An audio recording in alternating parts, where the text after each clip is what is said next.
Jai Hind students, welcome to Semester Adda. My name is Ujjwal Chaudhary and I hope you all are doing well. So हमारी last unit जो second unit है हमारी वो complete हो चुकी है। तो आज की वीडियो में हम स्टार्ट करेंगे हमारी third unit that is reading comprehension English for communication. तो चलिए अपनी new unit third unit start करते हैं। तो सबसे पहले आ जाता है कि आपका रीडिंग कॉम्प्रिहेंशन क्या होता है। ठीक है, क्या होता है आपका रीडिंग कॉम्प्रिहेंशन? देखिए, आप कॉम्प्रिहेंशन का मतलब होता है एक पैरा जिसमें से आपको एक पैरा दिया जाता है, आपको एक काफी लंबा पैरा दिया जाएगा, उसके बाद कुछ क्वेश्चंस होंगे। ठीक है, उस क्वेश्चंस में आपको फोर फोर आपके ऑप्शंस दिए होंगे, उसमें से आपको देख के चूज करने हैं और टिक मार्क करने हैं। ठीक है, ये आपका क्या होता है, कॉम्प्रिहेंशन होता है। ये आपने ट्वेल्थ में भी करे होंगे, 11th में भी करे होंगे, 10th में भी करे होंगे, 8th में भी करे होंगे। ठीक है, इस वजह से मैं ज्यादा फोकस नहीं कर रही हूँ, बाकी मैं आपको थोड़ा सा ओवरव्यू दे दूंगी। ठीक है, अगर आपको देखो फिर भी कुछ प्रॉब्लम आ रही है कि भाई हमने नहीं पढ़ा या फिर नहीं हो पाएगा, तो आपको एक दो क्वेश्चन सॉल्व करके मैं बता दूंगी, आप मुझे कमेंट में बता दीजिएगा। ठीक है, थोड़ा अभी हम ओवरव्यू से ले लेते हैं। देखिए, रीडिंग कॉम्प्रिहेंशन क्या होता है कि आपको एक पैराग्राफ दिया जाता है, उसके अंदर आप अपनी स्किल लगा के उसको अच्छे से रीड करते हैं, उसका एक शॉर्ट मैनर में उसका कंक्लूजन निकालते हैं। ठीक है, उसमें से देखते हैं अ, अपनी वोकैबुलरी का टेस्ट करते हैं कि भाई हाँ हमारी वोकैबुलरी कितनी अच्छी है। ठीक है, उसको पूरे मैसेज को एक शॉर्ट वे में रेडी करते हैं, फिर उसके जो भी क्वेश्चंस दिए होते हैं उनके आंसर को टिक करते हैं। ठीक है, this is all about comprehension. Then तो अब देख लेते हैं रीडिंग कॉम्प्रिहेंशन क्या होता है। Reading comprehension is the ability to read text, process it and understand its meaning. क्या करते हैं हम, ऐसी एबिलिटी जिसे हम रीड करेंगे, कॉम्प्रिहेंशन को, पैराग्राफ को हम रीड करेंगे, फिर क्या करेंगे, उसे प्रोसेस करेंगे, उसे समझेंगे। ठीक है, उसका कंक्लूजन निकालेंगे, उसको इवेलुएट करेंगे, उसे समझेंगे, फिर उसके क्वेश्चंस के आंसर दे देंगे। ठीक है, good reading comprehension require skill like identifying the meaning main idea, कि वो भी कहना क्या चाह रहा है। अब आपने पैराग्राफ पढ़ लिया लेकिन आपको पता ही नहीं है कि ये किसके ऊपर बेस्ड है, वो कम्युनिकेशन के ऊपर बेस्ड है या फिर किसी पर्टिकुलर थिंग के ऊपर बेस्ड है, किसके ऊपर बेस्ड है, आपने सारा पढ़ लिया लेकिन आपको पता ही नहीं चला, आइडिया ही नहीं लग पाया। तो ये क्या जरूरी होता है कि आप उसके जो भी वो कुछ कहना चाह रहा है, आपको समझाना चाह रहा है, आप उस आइडिया को समझे। ठीक है, फिर उसकी जितनी भी डिटेल्स दी हुई है उसे समझे, जितनी भी नेसेसरी डिटेल है, उसका इन्फ्रेंस मेकिंग इन्फ्रेंसेस, उसका शॉर्ट मीनिंग निकाले। ठीक है, रिकॉग्नाइजिंग द ऑथर्स टोन और पर्पस, कि वो कहना क्या चाह रहा है या फिर किस तरीके से कहना चाह रहा है, उसको समझे। तो ये क्या होता है, कॉम्प्रिहेंशन होता है। देखिए, अगर मैं बिल्कुल सिंपल वे में बता दूं तो आपको एक पैराग्राफ मिलेगा, वो किसी के ऊपर भी बेस्ड हो सकता है, आपका कम्युनिकेशन पे आ जाए या फिर लीडरशिप पे आ जाए, आपका किसी पे भी आ सकता है। ठीक है, आपके पैराग्राफ पूरा उसमें कम्युनिकेशन के ऊपर लिखा होगा या किसी भी थिंग के ऊपर लिखा होगा, किसी भी टॉपिक के ऊपर लिखा होगा। फिर उसके क्या होंगे, उसके क्वेश्चंस होंगे, क्वेश्चन वन, क्वेश्चन टू, बहुत सारे क्वेश्चन होंगे, उसके अंदर आपके ऑप्शंस दिए होंगे, आपको इसमें से आइडेंटिफाई करके इसके आंसर में टिक करना है, इतना करना है आपको। ठीक है, फिर आ जाते हैं आपके कि अगर आप पैराग्राफ पढ़ते हैं, देखो अनसिन पैसेज टाइप है, ये अनसिन पैसेज ही है ये। अगर आप सोचे कि रीडिंग कम्प्रिहेंशन क्या होता है, वैसे आपने सबने पढ़ रखा है, आई होप सबने पढ़ ही रखा होगा, इतने डम भी नहीं हो। ठीक है, तो सबसे पहले हम देखते हैं कि इसके पढ़ने के क्या रूल्स होते हैं। अब हम किसी पैराग्राफ को पढ़ेंगे तो हमें क्या क्या रूल्स उसमें फॉलो करने पड़ेंगे। सबसे पहले क्या होता है, फ्लुएंसी इन रीडिंग कॉम्प्रिहेंशन। सबसे पहले क्या होता है, फ्लुएंसी होनी चाहिए, मतलब एक फ्लो में पढ़ना चाहिए। क्या होता है, फ्लो। अब मैं एक पैराग्राफ पढ़ रही हूँ, ठीक है, तो मैं उसे बहुत पहले 4 लाइन पढ़ ली, फिर मैं रुक गई, फिर मैंने एक लाइन छोड़ दी, 2 लाइन छोड़ दी, फिर मैं उससे पढ़ रही हूँ, नेक्स्ट 2 लाइन पढ़ ली, फिर मैंने 2 लाइन छोड़ दी, फिर मैं रुक गई 4-5 मिनट, फिर मैं वो पढ़ ली, क्या मुझे समझ में आ जाएगा? बिल्कुल भी नहीं आने का।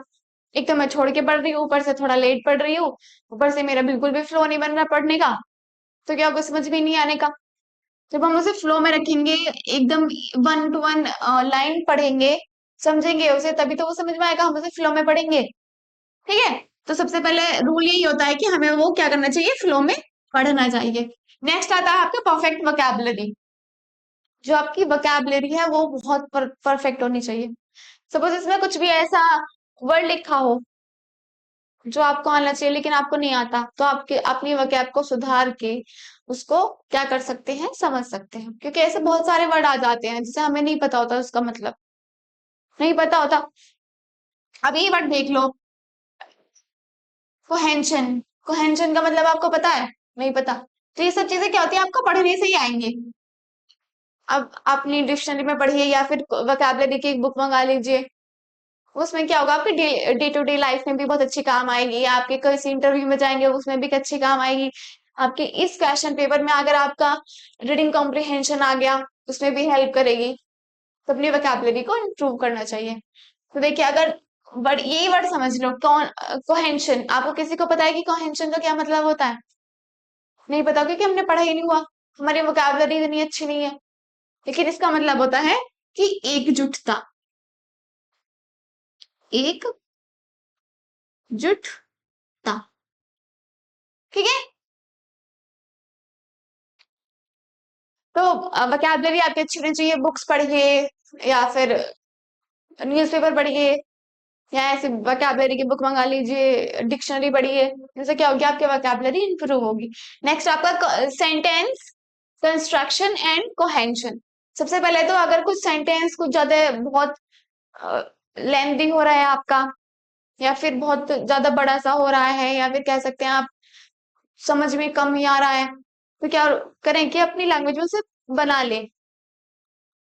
होता है ना कि भाई हम बहुत बड़ी सी अगर कुछ लिखा हुआ है, 4 10 12 लाइन लिखी हुई है, उसे हम एक दो सिंगल लाइन में बना के अपनी तरीके से बना के उसको लिख लेते हैं, या फिर समझ लेते हैं कि हाँ भाई इसका मोटा मोटा कंक्लूजन ये है, या हमने इन 8 10 लाइन से ये 2 लाइन में ये सब सीखा है। ठीक है, तो उसको क्या कर लीजिए, अपनी तरीके से उसको छोटा बना लीजिए और उसको एकजुट कर लीजिए। अब यही वाली बात है कि अगर यहाँ पे 10 12 लाइन लिखी है और उनका बस 1 2 लाइन में मतलब निकल सकता है, ठीक है, तो क्या होगा, हमें उनको छोटा करके उसका सारा जो उसका कंक्लूजन है उसे निकालना चाहिए। एकजुट अपना चीजें क्या होता है, करनी चाहिए, जिससे कि हम इजीली उसे समझ सके, इजीली क्वेश्चंस के आंसर दे सके। ठीक है, नेक्स्ट है आपका रीडिंग एंड कंक्लूजन। अच्छे से रीडिंग करनी चाहिए और उसका कंक्लूजन निकालना चाहिए। यानी कि भाई आपकी रीडिंग करे जा रहे हैं, करे जा रहे हैं, करे जा रहे हैं, लेकिन आपको समझ में आ नहीं रहा, आप उसका कंक्लूजन नहीं निकाल रहे, ऐसा नहीं होना चाहिए। वर्किंग मेमोरी एंड रिटेंशन, ये रूल्स हैं, आपको ये फॉलो करने होंगे।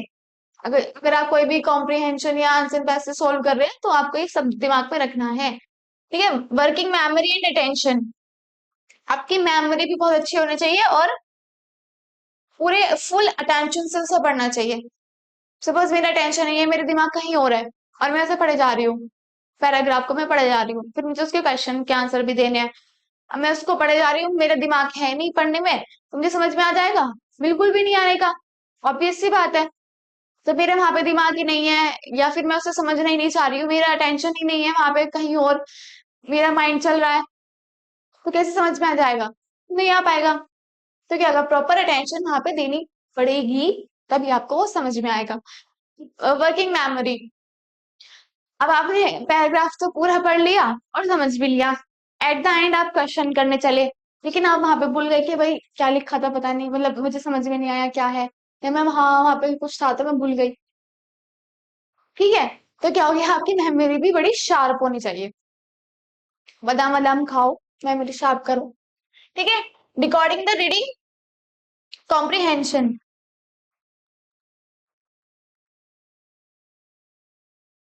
ठीक है, नेक्स्ट है आपका डिकोडिंग द रीडिंग कॉम्प्रिहेंशन। देखिए, इसमें क्या होता है कि आपको क्या करना है, डिकॉर्ड। मैंने आपको जब कम्युनिकेशन पढ़ाया था फर्स्ट यूनिट, तो उसमें बताया था, जब प्रोसेस हुआ था कम्युनिकेशन का, कि डिकोडिंग क्या होता है, उसका सेकंड स्टेप था, first sender, second is decoding. Decoding का मतलब क्या होता है कि कोई भी मैसेज हो या कुछ भी इंफॉर्मेशन दी हुई हो, इसमें उसको हम अपनी तरीके से उसे ट्रांसलेट कर लेते हैं जिससे कि वो हमें इजीली समझ में आ जाए या हम इजीली दूसरे को समझा सकें। इसमें हमें क्या करना है कि मैसेज जो भी पैराग्राफ दिया हुआ है, जो भी मैटर दिया हुआ है, जो भी ये मैसेज बता रहे हैं, ठीक है, जो भी पैराग्राफ दिया हुआ है उसको अपनी लैंग्वेज में समझना, उसको अपनी लैंग्वेज में ट्रांसलेट करना, that is decoding. Understood? What is decoding? Translate message और information into your own words, that is decoding. तो आपको समझ में आ गया होगा ऑन वर्ड्स, जिससे कि आप इजीली समझ जाए।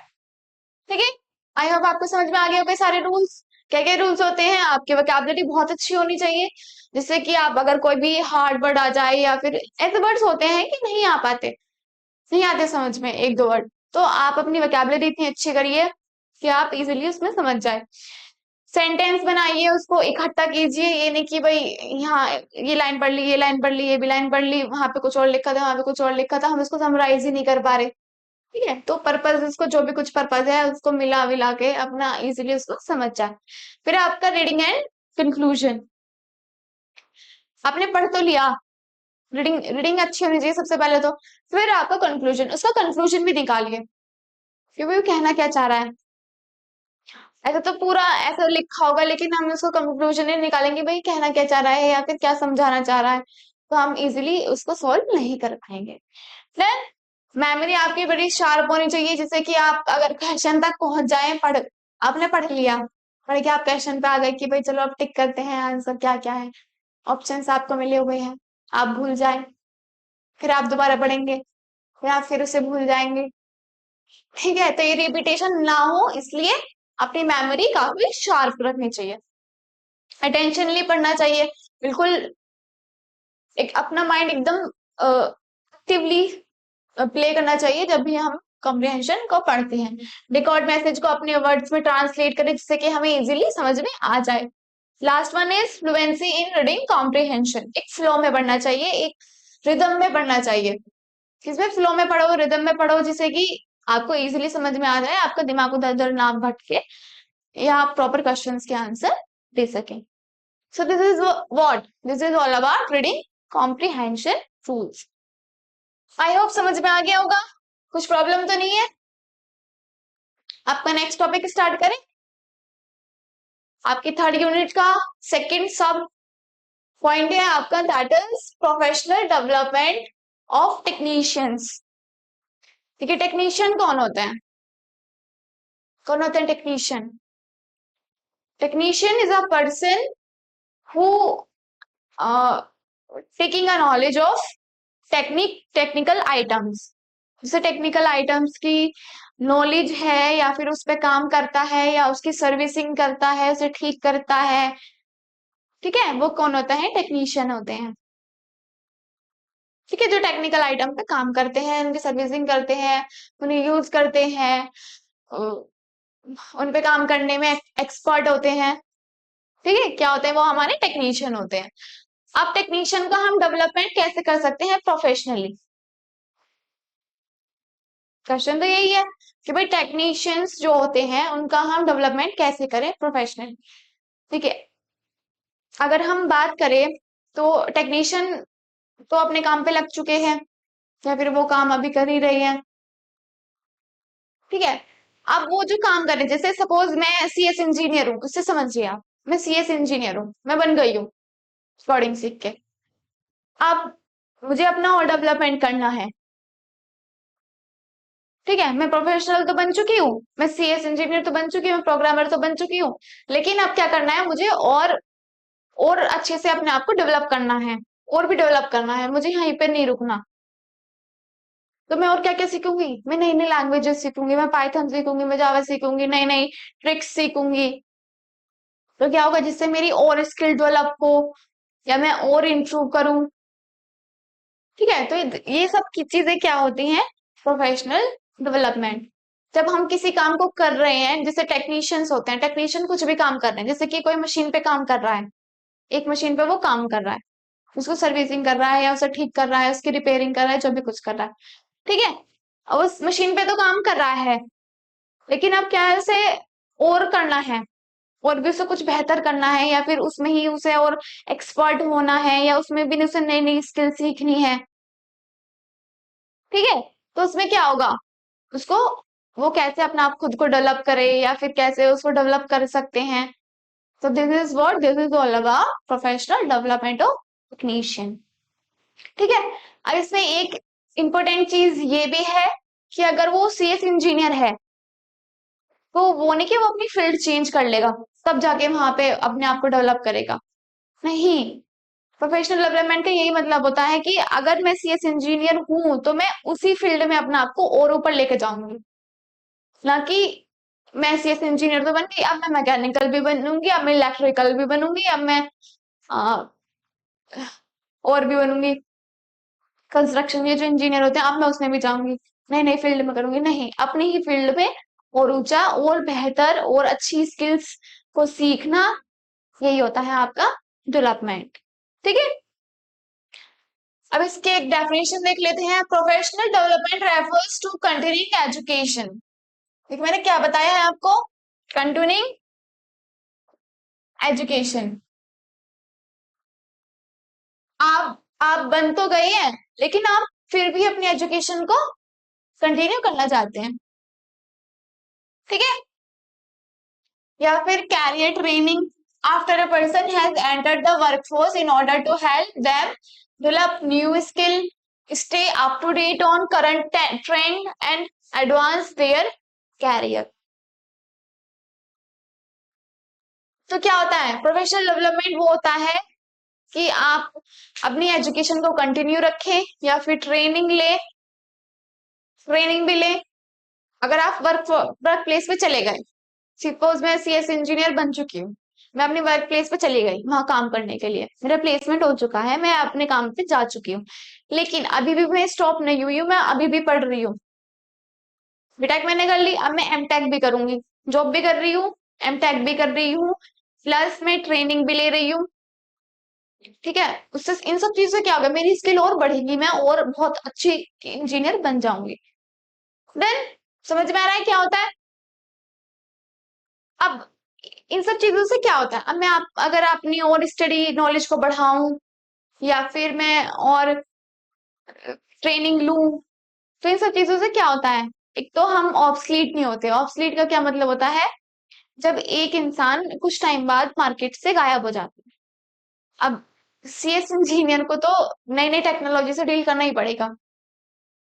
अब ट्रेंड में क्या है, एआई, एआई है ट्रेंड में, अब एआई सीखना पड़ेगा। अगर एआई नहीं सीखेंगे तो जॉब नहीं मिलेगी, अच्छी जॉब नहीं मिल पाएगी, यहीं पे रह जाएंगे, पैकेज ही नहीं बढ़ेगा।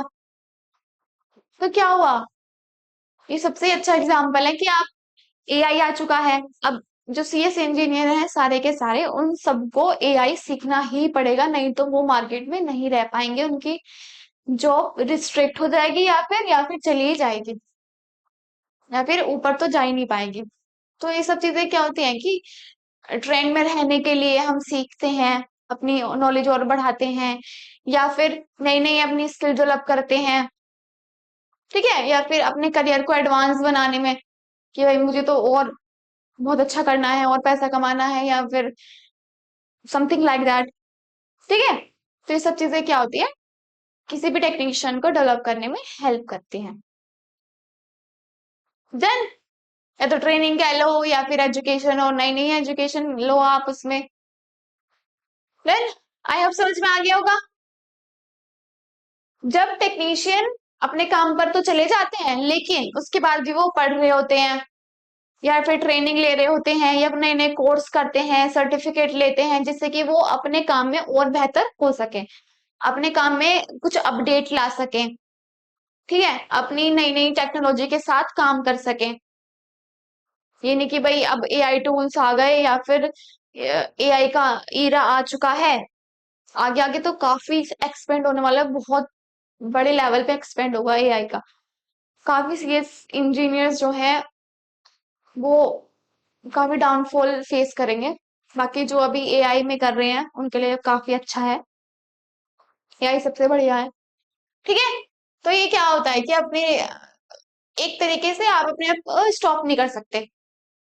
ये होता है डेवलपमेंट में कि आप और बढ़ें और सीखें, जिससे कि आपके अंदर नए नए स्किल आए, आप अपडेट रहें क्या मार्केट में हो रहा है, वो नए नए तरीके अपनाएं उनको ठीक सही करने के, या फिर अपने आप को ऊपर बढ़ाने के लिए, जिससे कि आपका करियर में भी सक्सेस मिले।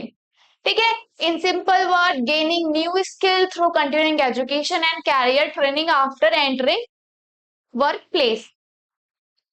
बहुत ही सिंपल अगर हम बात करें, बहुत ही ज्यादा सिंपल, क्या होता है गेनिंग न्यू स्किल, कुछ नए नए स्किल सीखना, किसके थ्रू, अपनी जो एजुकेशन है उसे कंटिन्यू रखना। मैंने बीटेक कर ली मैंने बीटेक, अब मेरी जॉब लग गई, लेकिन मैं क्या कर रही हूँ, मैं अभी भी वहां नहीं रुकी हुई, अब मुझे और भी अच्छा कुछ करना है। जॉब तो मैं कर ही रही हूँ, अब मैं बीटेक कर रही हूँ जिससे कि मैं और नई नई अच्छी स्किल सीख सकूं। मैं वर्क प्लेस में ही जहां मैं काम कर रही हूँ वहां पे मैं ट्रेनिंग ले रही हूँ, जिससे कि मेरे अंदर और स्किल अच्छी बढ़े, मैं और अच्छे से समझ सकूं, बहुत डीप में समझ सकूं। ठीक है। तो ये सब चीजें क्या होती है, हमारे जो कैरियर है उनको डेवलप करने में या फिर बूस्ट करने में हेल्प करती है। वर्क प्लेस में आने के बाद जब एक टेक्नीशियन अपनी नॉलेज को और बढ़ाता है और उस पे काम करता है, नई नई स्किल सीखता है, this is all about professional development of technician. Then ये होता है कि अपनी और नॉलेज एक्सपेंड करता है और नॉलेज बढ़ाता है। इट इंक्लूड्स टेकिंग क्लासेस और वर्कशॉप, अटेंडिंग कॉन्फ्रेंसेस सर्टिफिकेट। देखो कैसे कर सकता है, अगर मैं ये बोलूं कि भाई मैं कैसे बढ़ा सकती हूँ अपनी और नॉलेज, मैं काम भी कर रही हूँ लेकिन और कैसे बढ़ाऊं अपनी नॉलेज, किस तरीके से बढ़ाऊं, या तो मैं कोई क्लासेस लूं, ऑनलाइन क्लासेस लूं, या फिर नई नई चीजें सीखूं, नई नई क्लासेस हो, कोर्सेज हो, उन सब से सीखूं, वर्कशॉप्स हो, वर्कशॉप कराई जाए क्वेरीज के ऊपर, या फिर कॉन्फ्रेंस अटेंड करूं जहां बहुत सारे लोग बैठे हुए हैं, वो अपनी जो माइंड है, आइडिया है या फिर इंफॉर्मेशन है वो शेयर कर रहे हैं, उनसे मैं थोड़ा सा आइडिया लूं। ठीक है। या फिर सर्टिफिकेट लूं या नए नए डिप्लोमास लूं, उनके थ्रू मैं क्या करूं, अपनी जो नॉलेज है वो एक्सपेंड करूं, बढ़ाऊं, जिससे कि और डेवलप हो मैं, या फिर मैं अपनी और नई नई स्किल डेवलप कर सकूं, जिससे मैं अपने फील्ड में एक्सपर्ट बन सकूं। देन आई होप समझ में आ गया होगा। कुछ भी क्वेरी है, कुछ भी दिक्कत आ रही है, कुछ भी प्रॉब्लम है, तो राइट डाउन ऑन कमेंट। ठीक है।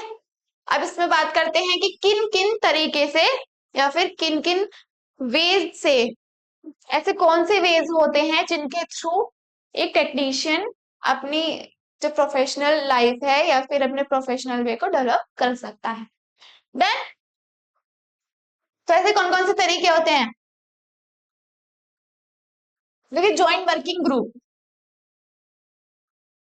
सपोज मैं अकेली रह रही हूँ और मैं अपना काम करे जा रही हूँ, तो मुझे और नॉलेज नहीं बढ़ेगी क्योंकि मैं किसी से ना तो बात करती हूँ, ना किसी ग्रुप से जुड़ी हुई हूँ जहाँ और लोग काम कर रहे हैं या फिर और लोग काम करते हैं, ना मैं उन ग्रुप से जुड़ी हुई हूँ। तो कैसे होगा कि मुझे कहीं नॉलेज ही नहीं मिलेगी, या फिर मैं अपनी थॉट्स भी शेयर नहीं कर पा रही हूँ, या फिर दूसरे के भी नहीं ले पा रही हूँ, अपनी नॉलेज तक ही मैं रिस्ट्रिक्ट हूँ, मेरी लिमिटेशन हो चुकी है कि बस मैं इसी एरिया तक ही हूँ। तो क्या होगा, मेरी नॉलेज ही नहीं बढ़ पाएगी। लेकिन अगर मैं बहुत सारे अच्छे अच्छे ग्रुप्स में बैठूं, मुझसे भी एक्सपर्ट बैठे हुए हैं उनके ग्रुप में बैठूं, उनकी सॉरी उनकी नॉलेज शेयर करूं उनसे, या फिर अ, उनके आइडियाज सुनूं, उनकी बातें सुनूं, वो कैसे काम कर रहे हैं वो सुनूं, उनको ऑब्जर्व करूं। ठीक है। उनके साथ थोड़ा बहुत काम करूं, तो इससे क्या होगा, मेरी नॉलेज और एक्सपेंड होगी कि हाँ भाई ये मैं इस तरीके से काम कर रही थी, इसमें थोड़ी मुझे प्रॉब्लम आ रही है, लेकिन जिस तरीके से ये काम कर रहे हैं that is very nice, that I also apply in my work. ठीक है। तो उससे क्या होगा, और अच्छा ऑप्शन मिलेगा आपको काम करने का, और आप एफिशिएंसी लाएंगे अपने काम में। देन नेक्स्ट है आपका टेक टेक्निकल ट्रेनिंग। आप काम कर रहे हैं, लेकिन आप और ट्रेनिंग ले और उसको बेहतर समझे। मैं कंप्यूटर पे काम कर रही हूँ, अब मैं और ट्रेनिंग लूं कि भाई और कैसे कर सकते हैं इसमें, और क्या क्या इसमें मैं नॉलेज ग्रैब कर सकती हूँ इसमें से, उस पर ट्रेनिंग हो। ठीक है, तो इससे भी क्या होगा, एक जो टेक्नीशियन है उसका डेवलपमेंट होगा। Then read online tutorials. ठीक है, ऑनलाइन ट्यूशन ले अपना कुछ भी, जैसे कि बहुत सारे होते हैं आजकल ऑनलाइन, तो ऑनलाइन ही सब सीखते हैं मेनली। आप भी मुझसे ऑनलाइन ही पढ़ रहे हैं। अब आप अगर कॉलेज जाते हैं तो कॉलेज जाके पढ़ोगे आप? आई नो कि कोई भी नहीं पढ़ता होगा। 90% बच्चा कॉलेज में जाके नहीं पढ़ता। 90% बता रही हूँ। वैसे तो 95 का रेशियो है, पर 90% बता रही हूँ। ठीक है, नहीं पढ़ता है। अपने एंजॉय करना चाहते हैं लाइफ, है ना। कॉलेज में तो इस वजह से ही जाते हैं, स्कूल में तो पढ़ते भी हैं। कॉलेज में कोई नहीं पढ़ता, वो तो सब क्या करते हैं आजकल, ऑनलाइन ही पढ़ते हैं। जैसे कि आप मेरे पास पढ़ते हो, कहीं किसी और के पास पढ़ता होगा। ठीक है, तो ये क्या होता है कि आज ऑनलाइन क्लासेस लें, जिससे कि एक टेक्नीशियन अपने नॉलेज है उसको डेवलप कर सके। ऑनलाइन बहुत सारे कोर्सेज आते हैं आजकल, मार्केट में बहुत सारे कोर्सेज हैं ऑनलाइन, फ्री मिल जाते हैं। आजकल तो फ्री भी मिल रहे हैं। ठीक है, मैं आपको कैसे पढ़ा रही हूँ, आपको फ्री पढ़ा रही हूँ। मैं कौन सा आपसे मनी लेती हूँ या पेड कर रही हूँ? मैं नहीं कर रही हूँ, फ्री है। ऐसे ही बहुत सारे कोर्सेज होते हैं, वो भी अब फ्री पढ़ाते हैं। तो क्या होता है कि ऑनलाइन ले कुछ भी पढ़े, जिससे कि आपकी नॉलेज और एक्सपेंड हो। लर्न फ्रॉम अदर्स, यही बातें इससे थोड़ी सी इंटर रिलेटेड है ये वाली भी, कि लर्न फ्रॉम अदर्स।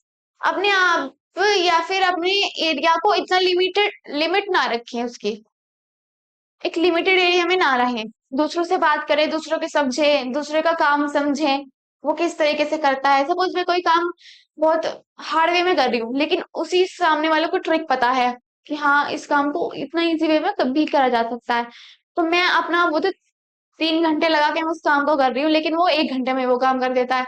तो अब मैं अपने 2 घंटे तो वेस्ट ही कर रही हूँ, क्योंकि जब वो 1 घंटे में कर सकता है तो मैं वो 3 घंटे में कर रही हूँ। तो इसका मतलब क्या है, मुझे थोड़ी कम नॉलेज है उस चीज में। तो अगर हम दूसरे से बातें नहीं करेंगे, पहली बात तो हमें पता ही नहीं चलेगा। अगर हमने उससे बात करी है, उसे समझा है, उसके काम को समझा है, तो हम समझ पाएंगे कि हाँ भाई ये काम इस तरीके से हो सकता है और बेटर वे में।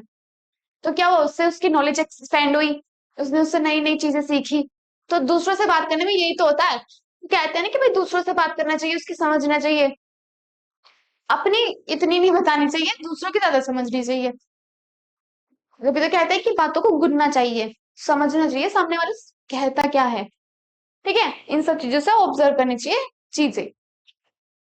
देन तो दूसरों से बात करें, दूसरों के अ, जो हमसे बड़े टेक्नीशियन हैं उनकी शैडो में रहें। शैडो से मतलब क्या होता है, परछाई, उनकी परछाई में रहें। ठीक है, अपने या फिर कह सकते हैं जो कुलीग से वो रेपुटेशन बनी हुई है, या फिर रिलेशन जो बनाए वो बहुत अच्छा बनाए, इजिली हम बातचीत कर सकें। ठीक है, जिससे कि आइडियाज, व्यूज, इंफॉर्मेशन की शेयरिंग हो, और एक दूसरे से सब लोग समझें। या फिर अपने कुछ बड़े जो टेक्नीशियन होते हैं, जैसे कि मैं थोड़े छोटे लेवल पे हूँ, ठीक है, भी जूनियर इंजीनियर हूँ, लेकिन मैं अपने सीनियर सीनियर जो इंजीनियर है अपना, उसे ऑब्जर्व करूँ, उसके साथ रहूँ, उसके हमेशा परछाई बन के रहूँ, तो मुझे उससे सीखने को मिलेगा, नई नई चीजें सीखने को मिलेगी। आप कल को मैं वो अपने अंदर भी अप्लाई कर सकती हूँ। ठीक है, देन समझ में आ रहा है। Take on leadership opportunities. अगर आपको कोई लीडरशिप अपॉर्चुनिटी मिल रही है तो उसे खोना नहीं चाहिए, उसे ग्रैब कर लेना चाहिए। देखिए कैसे, कुछ भी आपको अपॉर्चुनिटी मिलती है तो उसमें पार्टिसिपेट जरूर करना चाहिए। लीडरशिप का मतलब होता है नेतृत्व करने की क्षमता या फिर नेतृत्वता, कि हम दूसरे वालों को कैसे लीड कर रहे हैं, कैसे उसे मोटिवेट कर रहे हैं। ठीक है, या फिर कैसे हम उसको बहुत अच्छी तरीके से अपनी बातों में इतना मग्न कर दें, या फिर ऐसे इन्फ्लुएंस कर दें कि वो किसी भी काम को और अच्छे से कर सकता है। या फिर वो अगर वो काम ना करना चाह रहा हो लेकिन हमें तब भी उससे काम करवाना है, तो क्या होती है, लीडरशिप ही होती है, वो काम करवाती है। लीडर का मतलब, सिंपल लीडर का मतलब क्या होता है, कहते हैं ना कि ये लीडर है, नेता है। तो वही बात होती है, एक लीडर होता है जो क्या करता है, चीजों को सुपरवाइज करता है, देखता है कि हाँ भाई कौन क्या काम कर रहा है, या फिर मुझे किस तरीके से किससे काम करवाना है जिससे कि और अच्छा कर सके, हम बेहतर कर सके। ठीक है, तो ये काम किसके होते हैं, लीडर के होते हैं। तो लीडरशिप अपॉर्चुनिटी कभी भी नहीं खोनी चाहिए। इससे क्या होता है कि एक तो हमारे अंदर क्वालिटीज और बढ़ जाती हैं, एक स्किल, हमें कमांड बिठाने की जो स्किल होती है वो और बढ़ जाती है। या फिर मैं चीजों को कैसे काम कर रही हूँ, decision making, effective listening, effective speaking, कैसे बोल रही हूँ और अच्छा से बोल सकती हूँ। तो ये सब चीजें क्या करती हैं, हेल्प करती हैं किसी भी टेक्नीशियन के प्रोफेशनल डेवलपमेंट में। देन आई होप समझ में आ रहा होगा, क्लियर है सबको, कोई प्रॉब्लम तो नहीं है, कोई क्वेरी तो नहीं है, समझ में आ रहा है। नेक्स्ट बात करते हैं, create a career development plan. देखिए planning is very very must in every situation और in every environment, it is pervasive. कैसे, देखो प्लानिंग के बिना तो कुछ भी नहीं होता। प्लानिंग इज व्हाट, क्या होती है planning, planning means thinking in advance, thinking in advance what to do, how to do, when to do, by whom to do it. It is bridges a gap between where you are and where you want to be. ठीक है, ये क्या होता है, पहले से ही सोचना। Planning करने का मतलब होता है पहले से ही सोचना कि हमें क्या करना है, कैसे करना है, कब करना है, किससे करवाना है, या फिर हम क्या करेंगे, किस तरीके से होगा, by whom it is doing. ठीक है, जहां हम हैं, जहां हमें पहुंचना है, उसके बीच का गैप कौन फिल करता है, प्लानिंग करती है। ठीक है, तभी तो कहते हैं it bridges a gap between where we are and where we want to be. Then तो यही होता है प्लानिंग। प्लानिंग करनी चाहिए, बहुत अच्छी तरीके से प्लानिंग करनी चाहिए जिससे कि हम अपने कैरियर में और अच्छा कर सकें और अपने कैरियर को डेवलप कर सकें और बूस्ट कर सकें। कैरियर को बूस्ट करेंगे, हमें बूस्ट मिलेगा, हमारा कॉन्फिडेंस हाई होगा और हम अच्छा करेंगे, बेहतर करेंगे, एक्सपर्ट हो जाएंगे, मतलब बहुत अच्छा हो जाएगा फिर। ठीक है, तो अपने जो भी कैरियर डेवलपमेंट प्लान है वो बहुत अच्छे तरीके से और इफेक्टिव तरीके से बनाने चाहिए, एकदम अच्छे तरीके से और इफेक्टिव तरीके से बनाने चाहिए। आई होप समझ में आ गया होगा सब कुछ। एक बार और रिवाइज करा देती हूँ। रीडिंग कॉम्प्रिहेंशन क्या होता है, एक पैराग्राफ होता है, उसमें आपको समझना होता है, उसे अच्छे से रीड करना होता है, फ्लो में रीड करना होता है, उसमें आपके क्वेश्चंस दिए होते हैं, उसमें आपके ऑप्शन होते हैं 4 4। ठीक है, आपको उसमें से टिक करके क्वेश्चंस के आंसर देने होते हैं, that is comprehension. Ability to read text, process it and understand its meaning. Meaning समझना होता है उसको पढ़ के और उसके क्वेश्चंस के आंसर को देना होता है। तो आपने कर ही रखा है, 12th में कर रखा होगा, इस 6 7 8 में भी ऐसे करते हैं, आपने शायद नहीं करे हो या फिर करे भी हो। ठीक है, फिर आते हैं आपके कि क्या क्या रूल्स होते हैं, अगर हम कॉम्प्रिहेंशन पढ़ेंगे या फिर एंसेंट पैसेज पढ़ेंगे तो क्या क्या रूल्स हमें फॉलो करने चाहिए जिससे कि हम उसे इफेक्टिवली पढ़ सकें या फिर क्वेश्चन के आंसर एकदम परफेक्ट, एकदम प्रॉपर दें। फर्स्ट होता है आपका फ्लुएंसी, एकदम फ्लो में पढ़े, एकदम रिदम में पढ़े, ये नहीं कि रुक रहे हैं या फिर 4 5 लाइन छोड़ दी या फिर उसके बाद 4 5 लाइन छोड़ दी फिर 4 5 मिनट बाद पढ़ रहे हैं, नहीं, फ्लो में पढ़े और एक्यूरेटली पढ़े। आपकी वोकैबुलरी बहुत अच्छी होनी चाहिए, परफेक्ट एकदम होनी चाहिए। कैसे, न्यूज़पेपर पढ़ो, बुक पढ़ो, जिससे कि आपकी वोकैबुलरी बहुत अच्छी हो जाए। ठीक है, सेंटेंस कंस्ट्रक्शन एंड कोहेंशन, एकजुटता करो। बहुत बहुत बड़ा पैरा दिया हुआ है, उसको आपको कंक्लूजन छोटा सा करना है, उसके वर्ड्स को, उसके आइडिया वो क्या कहना चाह रहा है उसको इकट्ठा करके उसको समझना चाहिए। रीडिंग एंड कंक्लूजन, सबसे पहले तो उसे पढ़िए बहुत अच्छे से, फिर उसको कंक्लूजन निकालिए कि वो कहना क्या चाह रहा है। अब इसमें 10 12 लाइन या फिर 15 और 16 लाइन्स तो एक्स्ट्रा दी होती है, एक्स्ट्रा इन्फॉर्मेशन दी होती है, तो उनको सबको कट करना, उसको छोटे छोटे कंक्लूजन निकालना, this is reading and conclusion. Then working memory and attention, memory को शार्प रखिए जिससे कि आप भूले ना। देन अपनी अटेंशन एकदम करेक्टली रखिए, ये नहीं कि आप इंटेंशनली पढ़ रहे हैं तो आपको कुछ भी समझ में नहीं आने वाला। Then record the reading comprehension, देखिए डिकोडिंग का मतलब क्या होता है कि अपने खुद के वर्ड में मैसेज को ट्रांसलेट करना जिससे कि आप इजीली समझ जाएं। देन फिर फिर ये तो हमने पढ़ ही लिया, फ्लो में पढ़ना चाहिए, समझ में आ गया। नेक्स्ट है आपको प्रोफेशनल डेवलपमेंट क्या होता है। टेक्नीशियन कौन होते हैं, जो टेक्निकल थिंग्स पे काम करते हैं, उन्हें सुधार करते हैं उनमें, या फिर कुछ भी काम कर रहे हैं उनमें सुधार कर रहे हैं, उनकी सर्विस कर रहे हैं, ठीक है, वो होते हैं हमारे टेक्नीशियंस। अब उनका डेवलपमेंट कैसे हो सकता है, कर तो रही है वो वर्क प्लेस में तो है, लेकिन उन्हें और अच्छा करना है और बेहतर करना है अपने फील्ड में। कैसे करेंगे, एजुकेशन लेंगे, ठीक है, या फिर वो करेंगे, एजुकेशन लेंगे, ट्रेनिंग लेंगे, वर्कशॉप्स अटेंड करेंगे, ठीक है, या फिर ऑनलाइन कोर्सेज लेंगे जिसके थ्रू क्या करें वो इजीली और समझ जाए, ठीक है। इसमें क्या होता है कि नई नई स्किल सीखना, या फिर क्यों सीखते हैं हम और क्यों डेवलप होना चाहते हैं, जिससे कि क्या क्या करें हम नई स्किल सीखें, कुछ और अच्छा करें, स्किल सीखें, टाइम से हम क्या करें, जुड़े रहें, अप टू डेट रहें। ये नहीं कि अब मार्केट से ऑब्सलीट हो गए या फिर निकाल दिए गए। अभी गूगल ने भी तो करा था, अराउंड 6 महीने पहले की बात है शायद। वहां क्या हुआ था कि गूगल ने बहुत सारे जो अपने एम्प्लॉयज हैं उनको निकाल दिया था, ठीक है। तो ये ना हो, फ्यूचर में आपके साथ भी ऐसा ना हो, तो आपको क्या करना चाहिए, एक जगह पे लिमिटेड नहीं रहना चाहिए, अपनी नॉलेज को और बढ़ाते रहना चाहिए। देन यही होता है कि gaining new skill through continuing education and career training. अपनी काम काम कर रहे हैं लेकिन इसके साथ साथ नई स्किल सीखें, नई नई ट्रेनिंग लें, नई नई एजुकेशन लें, जिससे कि और हम अपने काम में एक्सपर्ट हो जाएं और बेहतर कर सकें, ठीक है। अपनी नॉलेज को एक्सपेंड करना किसके थ्रू करेंगे हम, या तो क्लासेस लें, वर्कशॉप लें, सर्टिफिकेट लें, डिप्लोमा लें, कॉन्फ्रेंसेस अटेंड करें, दूसरे लोगों से बात करें ग्रुप में, ठीक है।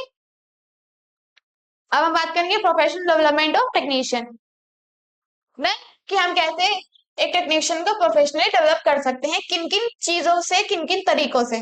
सबसे पहले टेक्निकल उनसे ट्रेनिंग दी जाए, टेक्निकल चीजों पर ट्रेनिंग उसे देते रहे, रीड ऑनलाइन ट्यूटोरियल, बहुत सारे ऑनलाइन ऐसे प्लेटफॉर्म है जो फ्री में भी देते हैं, पेड में भी देते हैं, अपनी जो भी कुछ कोर्सेज होते हैं उनको अटेंड करके स्किल को डेवलप कर सके।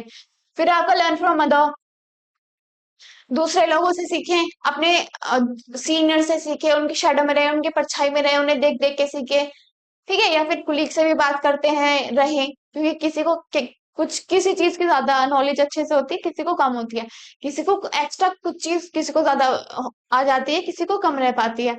तो क्या करेंगे, जब दूसरे के साथ इंफॉर्मेशन शेयर करेंगे तो हमें पता चलेगा कि हाँ where we are lacking and where they are gaining, ठीक है। तो एक दूसरे से समझ के बात करके क्या करें, अपने काम को और बेहतर कर सके। टेक ऑन लीडरशिप अपॉर्चुनिटीज, अगर आपके पास लीडरशिप अपॉर्चुनिटी आ रही है तो प्लीज उसे ले, उसे ग्रैब करें, क्योंकि लीडरशिप से आपको बहुत ज्यादा क्या मिलता है, एक बूस्ट मिलता है, आपका कॉन्फिडेंस एक तो बहुत ज्यादा हाई हो जाता है। एक आप कमांड कह सकते हैं हम, कमांड बिठा सकते हैं दूसरों पे, या फिर उनको हम कैसे अपनी खुद की लिसनिंग कैसे अच्छी कर सकते हैं, या फिर कितना अच्छे स्पीकर बन जाएंगे, दूसरों को कैसे सुपरवाइज करेंगे, कि क्या क्या क्या देखेंगे, कहाँ ये सब काम कर रहे हैं, कैसे काम कर रहे हैं, कहाँ कहाँ ये गलतियां कर रहे हैं, उन सब चीजों को देखना, एक साथ मिलके चलना, ठीक है। जैसे क्या होता है, ये लीडरशिप होती है। Create a career development plan, planning जो करे वो इतनी अच्छी करें जिससे कि आपके करियर को बहुत अच्छा डेवलपमेंट मिल सके, या फिर करियर को अपना आपको बहुत अच्छा बूस्ट मिल सके, ठीक है। फ्यूचर को देख के, टाइम को देख के, नई नई टेक्नोलॉजीज को देख के अपने क्या करें, अपने जो भी प्लानिंग है वो कीजिए, जिससे कि आप बहुत इफेक्टिव बन सके। तो देखिए आपका ये वाला टॉपिक भी आज खत्म हो गया। क्या पढ़ा आज हमने, professional development of technician and second one is reading comprehension. ये दो पढ़े हमने, आई होप समझ में आ गया होगा आपको। कुछ भी क्वेरी है, कुछ भी प्रॉब्लम आ रही है तो प्लीज बता दीजिएगा, आपके प्रॉब्लम सॉल्व करेंगे एज सुन एज पॉसिबल।